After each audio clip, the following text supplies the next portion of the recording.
Halo guys, assalamualaikum. Jumpa lagi dengan John di sini di channel Sobat Gadget. Kali ini saya mau review HP flagshipnya Samsung yang dirilis di tahun 2018. Oke, ini adalah Samsung Galaxy S9. HP ini saya dapetin second ya dari teman saya sendiri. Ini yang versi Shine. Jadi untuk IMEI sudah tidak perlu khawatir lagi ya.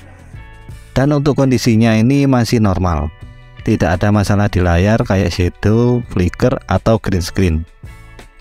Oh iya, disclaimer dulu ya. Di video ini saya hanya mereview performa dari Samsung Galaxy S9 di tahun 2023 ini ya guys. Tidak membahas harganya. Karena untuk harga memang bervariasi tergantung banyak faktor. Misalnya kondisi, kemulusan bodi, kelengkapan, dan lain-lain.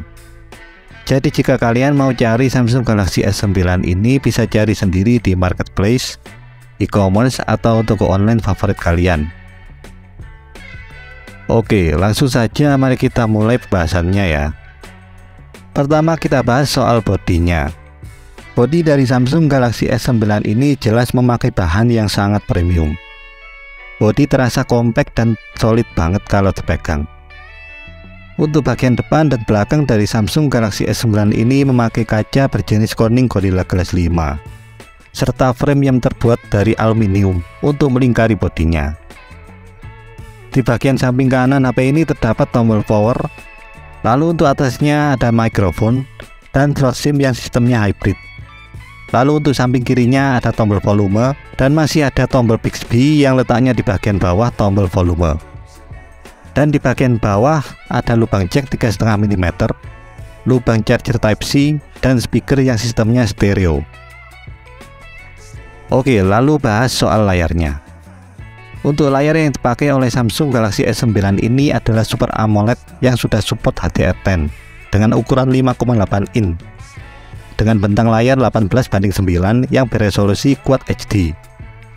Untuk kualitas layarnya sudah tidak perlu diragukan lagi. Sudah pasti jernih banget. Layar Quad HD-nya bikin gambar yang dihasilkan sangat tajam, tapi bikin baterainya jadi tambah boros. Makanya itu saya setting resolusi layarnya ke Full HD Plus saja, agar baterai tidak terlalu boros.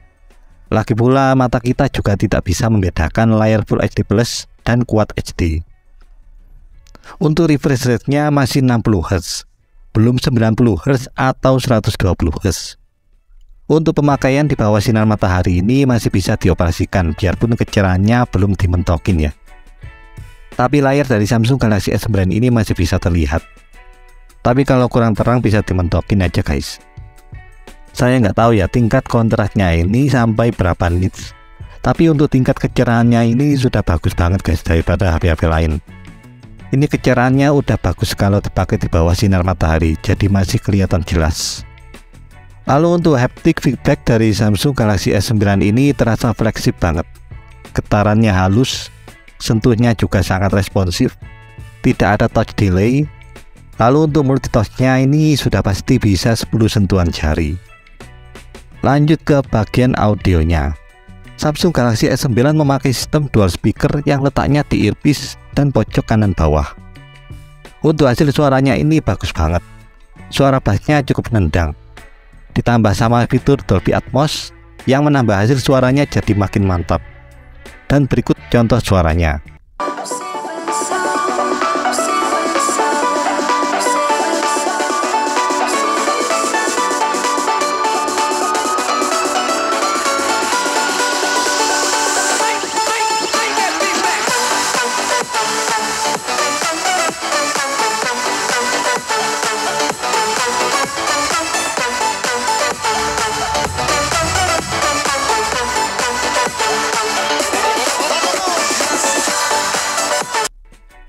Lanjut ke bagian kameranya. Kamera Samsung Galaxy S9 memiliki kamera belakang yang beresolusi 12 MP dengan bukaan f/1.5 sampai f/2.4 yang dilengkapi OIS. Untuk perekaman video bisa sampai 4K 60 fps. Lalu ada fitur slow motion 720p 90 fps. Untuk kamera depan beresolusi 8 MP dengan perekaman video 1440p 30 fps. Untuk kamera belakangnya dapat menyesuaikan aperture antara f/1.5 dan f/2.4 secara otomatis. Tergantung pada kondisi pencahayaannya, apakah kondisinya lagi banyak cahaya atau minim cahaya. Dan berikut contoh fotonya, bisa dinilai sendiri ya.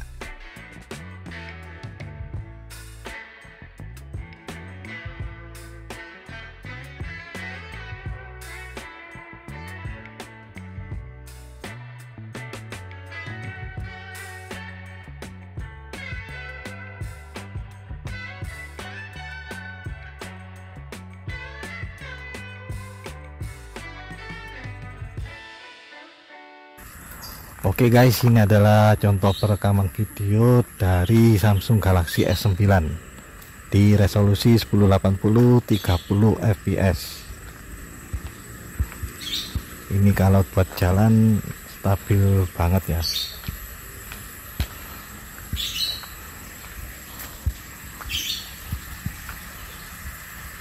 Ini kondisinya sore hari. Kalau buat ngerekam langit kayak gini,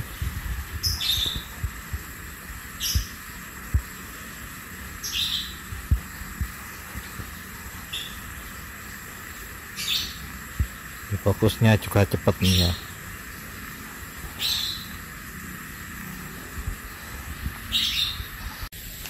Oke guys, ini adalah contoh perekaman video dari kamera depan dari Samsung Galaxy S9 di resolusi 1080 30 fps. Jadi kayak gini ya kalau buat jalan ya. Ini kalau preview layarnya ini kayak goyang-goyang.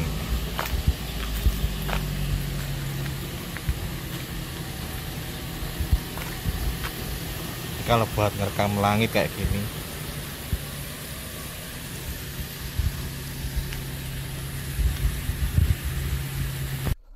Lanjut ke bagian performanya. Samsung Galaxy S9 yang saya pegang ini kebetulan versi Shine. Jadi memakai prosesor Samsung Exynos 9810 yang cukup cepat dan mampu menghandle berbagai aplikasi yang kompleks dengan baik. Selain itu, karena menggunakan teknologi fabrikasi 10 nanometer, maka konsumsi dayanya pun lebih efisien. Sehingga kita dapat lebih lama menggunakan HP tanpa harus sering-sering mengisi daya baterai. Untuk penyimpanannya, Samsung Galaxy S9 mempunyai kapasitas RAM 4GB, internal 64GB. Kalau dilihat dari skor benchmark di aplikasi Antutu, skor Samsung Galaxy S9 bisa mencapai 359 ribuan. Untuk menjalankan game seperti PUBG masih bisa lancar dengan settingan grafis smooth extreme dan balance ultra. Lalu saya coba mainkan pakai settingan smooth extreme saja. Selama permainan cukup lancar, tidak ada kendala lag atau frame drop. Tapi untuk suhunya jadi cukup panas. Untuk sensor giroskopnya juga sudah hardware, jadi sangat berguna buat yang biasa main PUBG pakai giroskop. Samsung Galaxy S9 memakai One UI versi 2.5 yang didasarkan pada sistem operasi Android 10 dan tidak bisa dinaikkan lagi versi Androidnya. One UI memiliki desain yang modern dan intuitif, dengan ikon-ikon yang lebih besar dan tampilan visual yang lebih atraktif. Performa multitasking pada Samsung Galaxy S9 sangat baik, terutama karena prosesor yang kuat dan RAM yang besar. Prosesor Exynos 9810 dan RAM 4GB pada Samsung Galaxy S9 memungkinkan kita untuk menjalankan beberapa aplikasi sekaligus tanpa merasakan lag atau gangguan kinerja. Kita dapat dengan mudah beralih antara aplikasi yang berbeda dan menyelesaikan tugas-tugas multitasking dengan cepat dan mudah. Selain itu, Samsung Galaxy S9 juga dilengkapi dengan fitur multitasking pop-up yang memungkinkan kita untuk membuka dua aplikasi secara bersamaan dalam mode pop-up kecil di layar. Ini sangat berguna untuk menjawab pesan singkat kayak WhatsApp atau menonton video sambil melakukan tugas lainnya pada layar yang sama. Secara keseluruhan, pengalaman UI dan performa multitasking pada Samsung Galaxy S9 sangat baik dan memungkinkan kita untuk menjalankan aplikasi dengan mudah dan lancar. Lanjut ke bagian security levelnya. Security level dari Samsung Galaxy S9 ini sudah wideband L1 yang artinya sudah bisa menonton Netflix dengan resolusi tertinggi. Lanjut ke bagian sensor dan biometriknya. Samsung Galaxy S9 masih memakai sensor sidik jari konvensional yang diletakkan di bagian belakang. Untuk kecepatan bacanya sudah cepat, biarpun tidak secepat HP-HP keluaran sekarang. Begitupun dengan sensor iris scannernya juga cukup cepat scan-nya. Lalu untuk NFC sudah pasti ada di HP Samsung Galaxy S9 ini. Untuk sertifikasi IP ratingnya, Samsung Galaxy S9 memiliki sertifikasi IP68 untuk ketahanan terhadap air dan debu. IP68 artinya HP ini dapat bertahan dari air yang masuk ke dalam HP dalam kondisi tertentu. Konon Samsung Galaxy S9 bisa bertahan dalam kedalaman air hingga 1,5 meter selama 30 menit tanpa mengalami kerusakan. Tapi sertifikasi ini tidak menjamin kalau HP akan selalu terlindungi dari kerusakan akibat kena air atau debu. Apalagi unit yang saya punya ini kan juga saya dapatnya second ya, jadi tidak disarankan untuk mencoba merendamkannya dalam air. Kita tetap mesti berhati-hati saat menggunakan HP di lingkungan yang beresiko, seperti di sekitar air atau banyak debu. Meskipun memiliki sertifikasi IP68, Samsung Galaxy S9 bukanlah HP yang tahan terhadap bantingan atau benturan keras. Jadi kita tetap harus memperlakukan HP ini dengan hati-hati ya guys.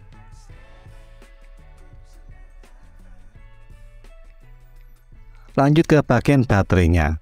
Samsung Galaxy S9 ditopang baterai berkapasitas 3000 mAh. Kapasitas yang emang sangat kecil bila dipakai di tahun 2023 ini. Untuk SLT-nya saja cuma bisa sampai 4 jam. Itu hanya pemakaian sosmed dan nonton Netflix saja. Kalau untuk game kemungkinan SLT-nya bakal lebih rendah dari itu. Untuk menonton YouTube 1 jam baterai berkurang 18%. Main PUBG 1 jam 48%. Lalu untuk pengisian dayanya, Samsung Galaxy S9 ini didukung pengisian daya cepat 15 watt. Kalau diisi dari 10% ke 100% membutuhkan waktu sekitar 1,5 jam. Selain itu, HP ini juga support wireless charging dengan kecepatan 15 watt juga. Lanjut ke bagian kesimpulannya. Samsung Galaxy S9 di tahun 2023 ini masih oke banget buat dipakai buat HP utama, karena masih bisa menjalankan berbagai aplikasi sosial media dan juga bermain game. Tapi yang harus diperhatikan adalah baterainya.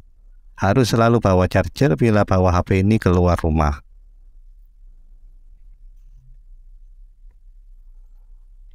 Oke guys, sekian dulu review saya tentang Samsung Galaxy S9 di tahun 2023 ini.